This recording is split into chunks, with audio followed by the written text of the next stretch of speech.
జన్మించిన నేల. ఆడినమ్మ శివుడు పాడినమ్మ భవుడు అని శివతాండవాన్ని వినిపించిన నేల. ఈ నేల ఒక పుట్టపర్తి నారాయణాచార్యులు, కవి బళ్ళారి రాఘవ గారు లాంటి నాటకరంగ రచయిత, నటుడు, విధాన్ విశ్వం లాంటి మహానుభావులు, గజ్జల మల్లారెడ్డి గారి లాంటి కవులు, ఇలాంటి వాళ్ళందరూ పుట్టిన నేల. ప్రతి రాయలసీమ కవులు కళాకారులు అనేది ఋతువులు ఎన్నైనా మా రాళ్లసీమకి ఒకటే ఋతువు, కరువు ఋతువు. కాలాలు ఎన్నైనా మా రాయలసీమకి ఒకటే కాలం, ఎండాకాలం. దాన్ని మనం రూపుమాపే ప్రయత్నం చిత్తశుద్ధితో చేస్తోంది. పరిశ్రమలు, ఉద్యాన పంటలు, సాగునీటి ప్రాజెక్టులు మొదలైనవి చేపట్టి రాయలసీమని రతనాల సీమగా మార్చే దిశలోనే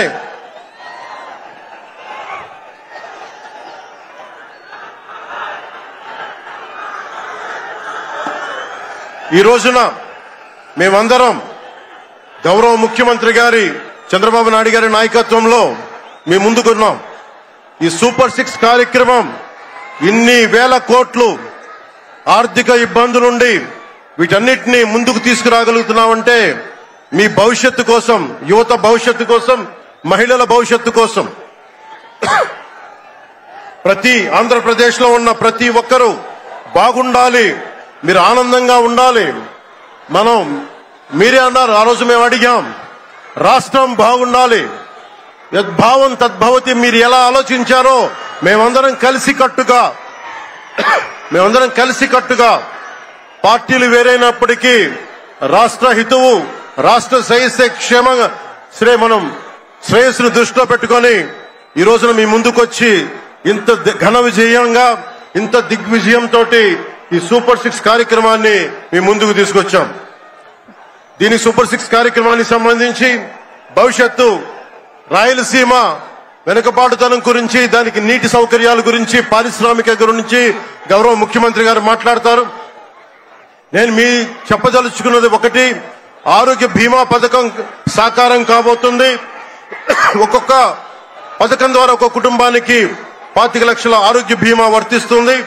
అలాగే పర్యాటక రంగంలో కూడా మనకి దాదాపు 10,000 పైచులకు పెట్టుబడులు ఆకర్షిస్తున్నాం. అలాగే పంచాయతీ రాజ్ శాఖలో కూడా పల్లె పండుగ ద్వారా 13,300 గ్రామ పంచాయతీలని గ్రామ సభలు నిర్వహించి రికార్డు చేసి 2,007 కిలోమీటర్ల బీటీ రోడ్లు, 4,000 కిలోమీటర్ల సిసి రోడ్లు చేయగలిగాం. 1,55,000 నీటి కుంటలు నిర్మించి 1 టీఎంసీ నీటిని వర్షాకాలం నిల్వ చేయగలిగాం. అలాగే మూగజీవాల దాహార్తి తీర్చేందుకు 15,000కు పైగా నీటి తొట్లు నిర్మించాం. 22,518 మినీ గోకులాలు చేశాం. అడవి తల్లి బాట కార్యక్రమం గౌరవ ప్రధానమంత్రి శ్రీ నరేంద్ర మోదీ గారి సహకారంతో, ముఖ్యమంత్రి శ్రీ నారా చంద్రబాబు నాయుడు గారి నాయకత్వంలో కూటమి ప్రభుత్వం 1,005 కోట్లతో ప్రధానమంత్రి పీఎం జన్మన్ పథకం, మహాత్మా గాంధీ జాతీయ ఉపాధి హామీ పథకం ద్వారా రాష్ట్ర ఉపాధి హామీ పథకం 625 గిరిజన గ్రామాలని అనుసంధానిస్తూ 1,069 కిలోమీటర్ల రోడ్ల నిర్మాణం జరుగుతోంది. గర్భిణీ స్త్రీలకి డోలీ మోతల నుంచి విముక్తి కలిగించే లక్ష్యంతో ముందుకెళ్తున్నాం. 7,910 కోట్లతోటి జల్ జీవన్ మిషన్ కి ప్రాజెక్టులు చేపట్టాం. అటవీ విస్తారాన్ని పెంచే లక్ష్యంలో 1 కోటి మొక్కల నాటే కార్యక్రమానికి శ్రీకారం చుట్టాం.